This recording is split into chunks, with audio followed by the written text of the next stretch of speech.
우리가 읽어가는 여호수아서 20장 말씀은 땅 분배를 다 마치고 난 다음에 요단 동편 쪽에 세 곳, 또 요단 서편 쪽에 세 곳을 지정해 줘서 그곳을 도피성으로 삼는 것에 관한 말씀입니다.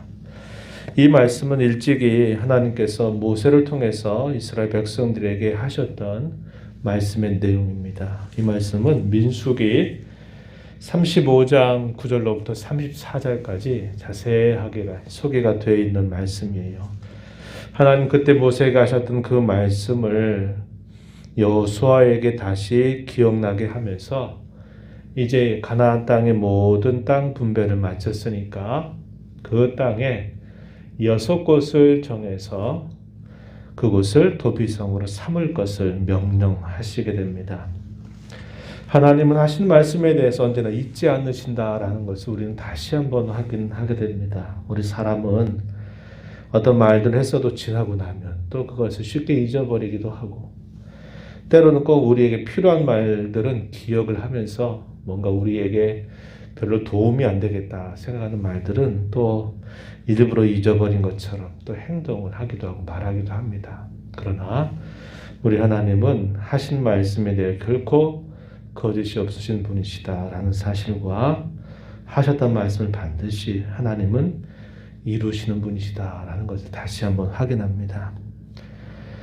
2절 말씀으로 가서 보면은 이스라엘 자손에게 말하여 이르기를 내가 모세를 통하여 너에게 말한 도피성들을 너희를 위하여 정하라, 이렇게 이야기하시죠. 모세를 통해서 너희에게 말한 도피성들, 이미 하나님께서 이 땅을 정복하기 전부터 그들에게 하셨던 그 말씀의 내용을 적절한 때에 하나님께서 상기시키면서 그 말씀을 따라서 이제 도피성들을 세워라, 이렇게 이야기합니다. 그런데 그 목적이 누구를 위한 것이냐라고 말할 때 너희를 위한 거다라고 이렇게 말씀을 하십니다.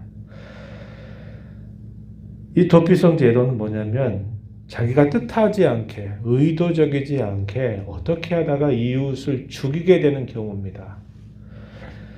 의도하지 않는데 불의의 사고나 불의의 어떤 사건으로 인해서 이웃의 생명을 빼앗게 되는 경우에 우리 보통 사람의 생각은 나의 사랑하는 가족이 죽게 되고 그런 일들을 만나게 되면 그것이 다른 사람이 관여했다 생각을 하게 되면 그 사람을 용서할 수가 없게 됩니다. 특별히 고대 세계에서는 끊임없는 피해 보복이 이루어졌어요. 한 대 맞으면 한 대 때린 것으로 그게 잘 됐다라고 생각하지는 못합니다. 그래서 한 대 맞으면 두 대, 세 대 때려줘야 직성이 풀리고, 또 그렇게 두 대, 세 대 맞다 보면 또 그거 맞고 그대로 돌려주면 그것으로 만족하지 못합니다. 그래서 사소하게 시작되는 그런 어떤 다툼이나 그런 분쟁의 문제도 사람의 생명을 죽인 데까지 우리가 가게 되는 것을 본다면, 하물며 자기의 사랑하는 가족이 죽게 된 일들을 본 사람들은 끊임없이 피해 보복을 하게 되면 이것이 결국 그들의 일생 전체를 망치게 되는 일들이 되는 거라는 거죠. 또 한편으로는 하나님께서 거룩한 땅으로 구별하신 그 땅이 피로 인하여서, 불의한 피들로 인해서 그 땅이 더럽혀지게 되는 겁니다.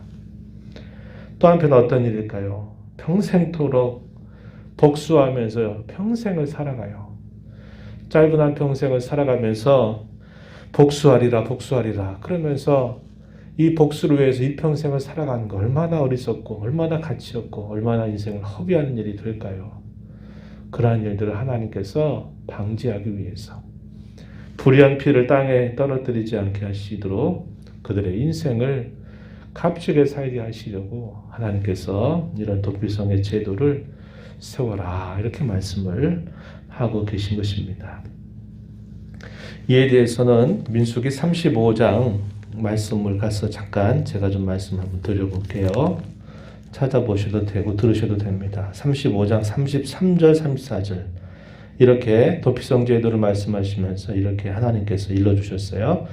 너희는 너희가 거주하는 땅을 더럽히지 말라. 피는 땅을 더럽히나니 피 흘림을 받은 땅은 그 피를 흘리게 한 자의 피가 아니면 속함을 받을 수 없느니라. 너희는 너희가 거주하는 땅 곧 내가 거주하는 땅을 더럽히지 말라. 나 여호와는 이스라엘 자손 중에 있음이니라. 이 도피성 제도에 대하여 말씀하신 하나님이 결론적으로 하신 말씀입니다. 그 땅을 그런 피들로 인하여 더럽히지 말 것을 하나님께서 말씀하세요. 왜냐? 그 땅은 거룩한 땅입니다. 그렇기 때문에 그래요. 그들이 살아가는 그 삶은 하나님 앞에서 거룩한 자로 살아야 될 백성들이기 때문에 하나님께서 이런 도피성 제도를 마련해 주신 겁니다. 이렇게 하시는 취지에 대해서는 부지 중에 실수로 살인한 자들의 피난처가 되도록 하시는 뜻이 있습니다. 3절 말씀에 보면은 부지 중에 실수로 사람을 죽인 자를 그리로 도망하게 하라. 피할 수 있는 피난처로 삼게 하신 겁니다. 이는 너희를 위해 피의 보복자를 피할 곳이다. 이렇게 말씀을 하셨어요. 피의 보복자, 고엘이라고 하는 말을 사용하기도 하는데요. 이 피의 보복자가 될 수 있는 자격은 누구냐? 가족이나 가까운 친척들입니다. 그들이 피의 보복자가 될 수 있는 권리가 있었어요. 그러나 부지 중에 의도하지 않고 실수로 사람을 죽이게 되는 경우는 하나님께서 예외적인 사항으로 이렇게 두신 겁니다. 그래서 그들이 이 피난처가 되는 이 도피성으로 달려가도록 하신 겁니다. 그런데 이 도피성의 거리가 거의 일정해요. 어떻게 하나님 정해주시냐면 하루를 힘껏 달려가면 어느 곳에서든지 도착할 수 있는 지역으로 하나님께서 그 도피성 제도를 마련해 주십니다. 만약에 지극히 너무 거리가 멀리 떨어져 있게 돼서 피해 보복자가 따라올 때 피할 길이 되지 못한다면 안 되기 때문에 하나님은 요단 동편 쪽에 세 곳, 요단 서편 쪽에 세 곳을 일정한 거리를 두고 지정하셔서 어느 곳에서 이런 일을 당하든지 간에 자기가 부재 중에 사람을 실수로 죽이게 되는 경우에는 무조건 이 도피성을 향해서 가까운 도피성을 향해서 달려가도록 하셨고 이 도피성에 들어가게 되면 어느 누구도 그의 생명을 함부로 취할 수 없도록 하나님이 보호하시게 된 겁니다. 그 규정이 어떻게 되느냐? 성읍의 장로들에게 달려가서 그 도피성 앞에서 장로에게 어떠한 사건이 발생했는가 하는 것을 그 장로에게 이르게 됩니다. 그 말을 듣게 되면 그 성읍의 장로는 한 곳을 지정해 줘요. 그 성 안에 한 곳을 지정해 줘서 여기에 거주하고 있어라 이렇게 해주는 겁니다. 그리고 피해 보복자들에게 결코 내주지 않아요.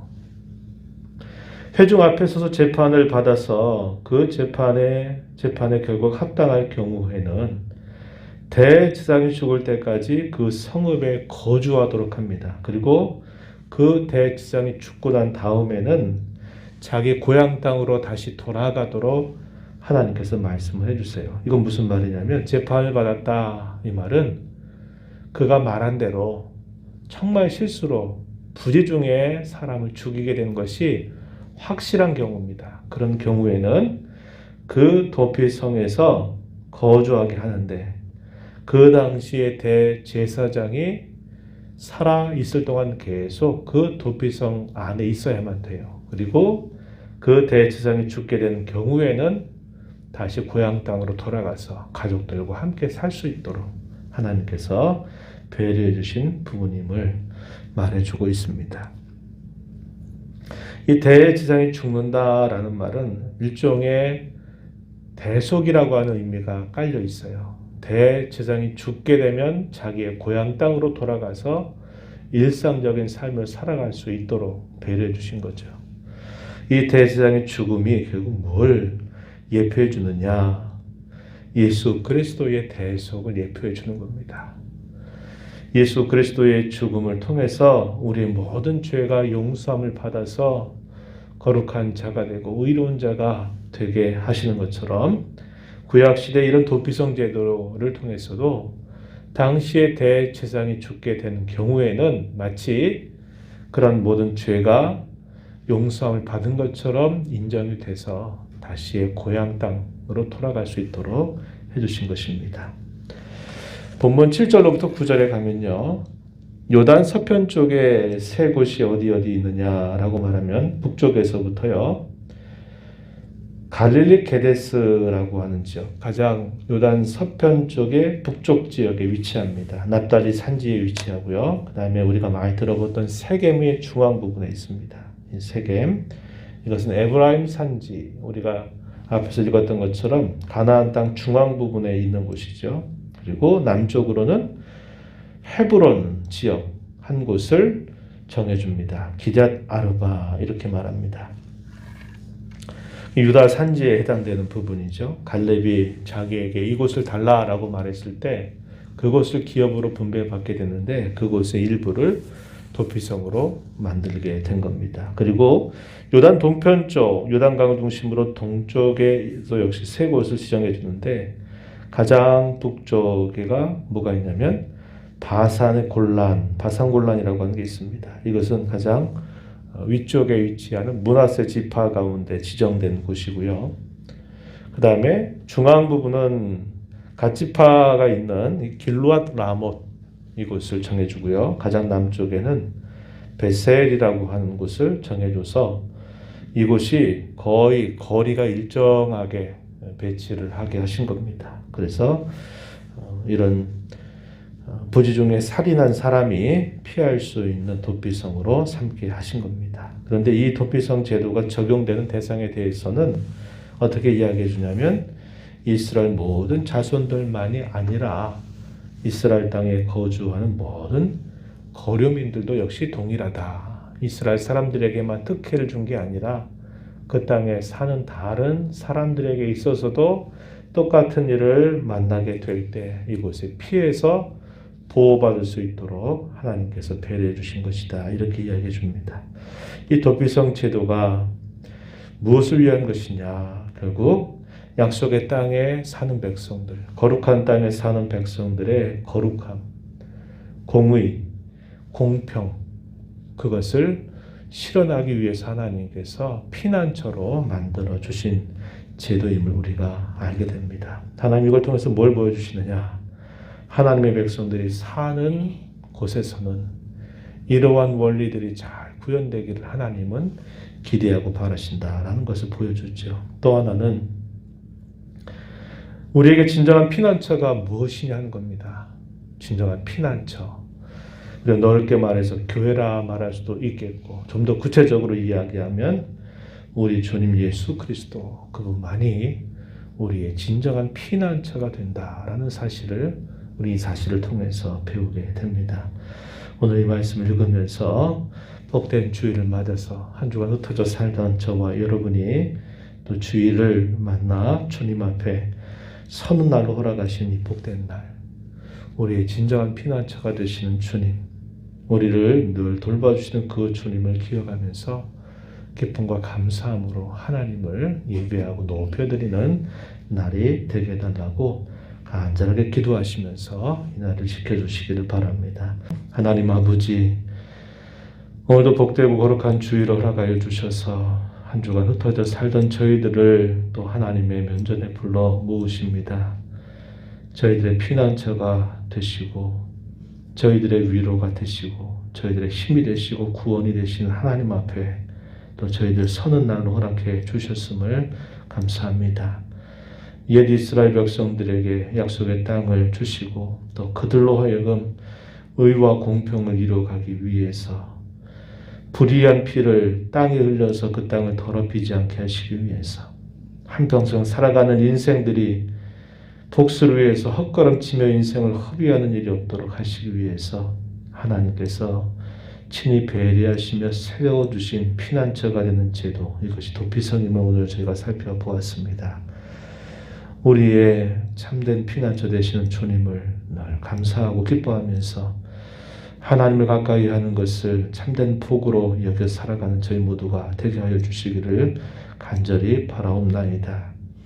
오늘도 하나님 앞에 이 모양 저 모양으로 또 저희가 예배하는 모든 이 순간순간들 하나님 앞에 마음을 다해서 뜻을 다해서 믿음으로 올려드리는 귀한 예배가 되게 하시고 하나님만이 주시는 참된 위로와 평안과 또 기쁨이 충만한 날이 되도록 인도하여 주옵소서. 너의 보좌 앞에 나와서 아버지 은혜를 간절히 구하오니 저희들의 간구에 귀를 기울여 주시며 응답하여 주시옵소서. 예수님 이름으로 기도하옵나이다. 아멘.